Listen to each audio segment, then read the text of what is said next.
a primeira coisa que passa na sua cabeça quando se fala em abelhas? Seria o mel?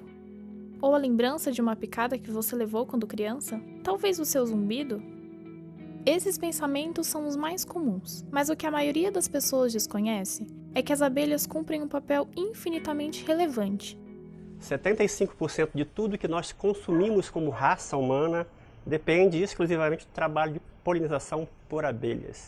E essa diversidade de espécies ela é extremamente importante no Brasil, porque a nossa flora também é extremamente diversa. É muito comum assim, você leva e mostra uma espécie para alguém, a primeira pergunta que a pessoa faz é: ela produz muito mel? Nós somos robotizados, né? Mel e ferrão, tudo errado. Mel é maravilhoso, mas é sim um subproduto, né? O produto principal com certeza é polinização. Há quem ache que todas as abelhas são apenas bichinhos peludos com listras pretas e amarelas. Existem mais de 20 mil espécies de abelhas pelo mundo inteiro, de diferentes anatomias, famílias e raças. O Brasil, por exemplo, tem a maior diversidade de abelhas no planeta, com mais de 3 mil espécies espalhadas pelos 5 cantos do país. Antes mesmo das apis mellíferas, as abelhas europeias, chegarem em solo nacional, já havia uma espécie conhecida como melipolinas. Elas são abelhas sem ferrão, responsáveis pela meliponicultura, que é a produção de vários tipos de mel. Hoje, das aproximadamente 300 espécies de abelhas nativas que nós temos no Brasil, 5 já estão na lista vermelha do IBAMA como animais em risco de extinção. Mais que 95% da população brasileira não conhece as abelhas sociais brasileiras. Essas abelhas que têm o seu ferrão atrofiado, que são incapazes de nos inocular qualquer tipo de substância, elas não nos ferroam, né? Que são são assustadoramente eficientes na polinização de nossas plantas nativas. Sem elas, as nossas plantas nativas não existiriam. Portanto, se vocês gostam de tomate, de pimenta, de berinjela, de jiló, agradeçam as abelhas nativas do Brasil. Em geral, as abelhas são os únicos insetos que produzem um alimento consumido pelo homem. As abelhas vivem em colmeias, que podem ser naturais ou artificiais. Em seu interior é usada cera para construir os favos, onde armazenam o mel e o pólen para a alimentação. As colônias são formadas pelas abelhas rainhas, que é a mãe de todas as outras abelhas da colmeia, pelos zangões, que só servem para fertilizar as abelhas rainhas e logo depois morrem, e pelas operárias, que representam a maior parte da colônia e têm a função de proteger a colmeia, cuidar das larvas e, principalmente, coletar e transportar o pólen, a chamada polinização. Mas como ocorre a polinização e por que é tão importante? As flores são divididas em 6 partes: pétala, estigma, antera, estame, ovário e nectário. O estame produz o grão de pólen dentro da antera. Quando a antera amadurece, ela libera esses grãos. Com a ajuda dos agentes polinizadores, esses grãos entram no estigma, vão até o ovário e o fecundam. Depois da fecundação, a flor sofre algumas modificações, transformando suas partes em frutos e sementes. Esse encontro entre o pólen e o ovário é chamado de polinização e pode ser realizado pelos pássaros, borboletas, pela água e pelo vento. Mas as abelhas são as mais eficientes devido sua rapidez e organização. 70% de todas as culturas agrícolas dependem dos polinizadores, e 1/3 dos alimentos que chegam à sua mesa, como a maçã, a berinjela, a laranja, a soja, o tomate, entre outros, só estão lá por causa delas. Então, basicamente, se você gosta de comer, você gosta das abelhas. E se você gosta mesmo das abelhas, deveria se preocupar, pois elas estão sumindo. A relação do homem com a abelha é de longa data. O homem coleta mel há anos, especificamente há 8.000 anos. Mas a apicultura em si só começou a ser praticada quando os europeus introduziram a apis mellifera. Desde o século XIX, os apicultores têm relatado um desaparecimento ocasional. Na década de 1970, começou a se observar um declínio dramático de abelhas nos Estados Unidos. Era um declínio nítido, mas menos acentuado. Em 2006, a situação se agravou. Estudos mostram que 30 a 70% das abelhas na América do Norte tinham sumido. No Reino Unido, as perdas chegaram a 90%. Esse caso ficou conhecido como distúrbio do colapso das colônias. A cena do crime típica desse caso quase não tem abelhas adultas na colmeia, talvez a abelha rainha e poucos sobreviventes. Normalmente, ainda está cheia de comida à disposição e muitas larvas que não eclodiram. Não há rastro de abelhas nem vivas nem mortas por perto, ou seja, elas não estão morrendo, e sim sumindo.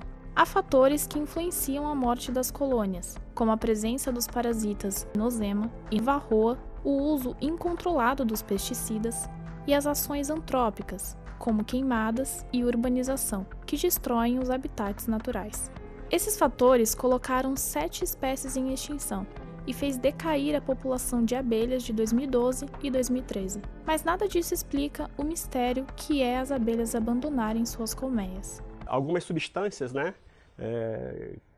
que compõem alguns tipos de agrotóxicos, faziam as sinapses cerebrais das abelhas não se realizarem. Então a abelha saía de casa e esquecia onde morava, e se perdia no caminho e não voltava para casa. Ou seja, Alzheimer em abelha. Então, esse é o grande problema que começou lá com o colapso, só que nós sabemos hoje, no Brasil principalmente, que o que mais faz diminuir a população de abelhas nativas do Brasil são alguns pontos que, em conjunto, têm um potencial enorme de exterminar espécies. A primeira dela, obviamente, é o desmatamento. Então, nós temos que desmatar para poder morar, para poder plantar, para poder criar. Segundo processo, são monoculturas, que você planta a mesma planta por quilômetros e quilômetros e quilômetros, E a analogia que eu faço é, imagine você trancada num apartamento comendo miojo todo dia. Só tem miojo para comer. Então, com o tempo, você também vai enfraquecendo, vai enfraquecendo, vai enfraquecendo. E essas monoculturas precisam de agrotóxico, de veneno para poder produzir, para poder matar praga. Praga não existe. Se tem uma praga no planeta Terra, essa praga se chama humano. O que existe são insetos que têm a sua população explodida. Por quê? Porque não existe o inimigo natural. Então a gente joga veneno para matar aquela praguinha, e aquele veneno mata só aquela praguinha? Mata tudo. Mas o que aconteceria se elas sumissem por completo? Ficaríamos sem mel? Sim, só que mais do que isso. O mundo entraria em um efeito cascata. Sem abelhas, grande parte dos vegetais deixará de existir, já que são responsáveis pela polinização de 90% da população vegetal. Sem vegetais, a alimentação dos animais herbívoros, como a vaca, ficará escassa, gerando um efeito dominó na nossa cadeia alimentar. Os herbívoros morrem e os carnívoros ficam sem alimento. Sem vegetais e carne, cresce a lei da oferta e da demanda. Os preços dos alimentos vão lá para o alto, assim como os valores de artigos de origem animal e vegetal, como o couro e o etanol. Pronto! Está formada uma crise econômica. Agora, com poucos alimentos restantes, a população mundial pode iniciar conflitos e até guerras. A agropecuária entra em crise, as pessoas ficam desempregadas, a produtividade decai, a população fica insatisfeita. Fome, doenças, morte. Qual é o animal mais importante do mundo? Então, eu já ouvi lá o meu gato, o meu cachorro, o meu cavalo, Mas na minha opinião, Gerson Pinheiro, o animal mais importante do mundo é a abelha. Sem abelha, o nosso modo de vida deixa de existir. Simples assim. Mas calma, ainda tem como ajudar a evitar tudo isso. A realidade das abelhas não está tão distante de você. Plantar flores em pequenos vasos e colocar em uma janela atrai abelhas e as ajudam na polinização. Caso você tenha um jardim, frutos são sempre bem-vindos. Quem sabe você pode ter sua própria colmeia. Construir um hotel para abelhas não é tão difícil. Mais fácil ainda é contribuir para causas e petições na internet. Existem inúmeras organizações ativistas precisando de apoio para campanhas de instituição de leis que reduzam o uso de agrotóxicos. Aprender a distinguir abelhas de vespas também é útil. As abelhas não querem te atacar, pois se fizerem isso, morrem. Já as vespas te atacam sem motivo mesmo. Quer mais simples? Coloque um prato de água na sua janela. As abelhas são trabalhadoras, também sentem sede. Esse olhar de meio ambiente, de preservar o meio ambiente, que nós temos que recuperar, temos que voltar a ter. Nós nunca estaremos acima do meio ambiente. Nós precisamos dele para sobreviver. São de grandes a pequenas ações que previnem que ocorra o que um dia Albert Einstein disse: se as abelhas desaparecerem da face da Terra, a humanidade terá apenas mais 4 anos de existência. Sem abelhas, não há polinização. Não há reprodução da flora. Sem flora, não há animais. Sem animais, não haverá raça humana.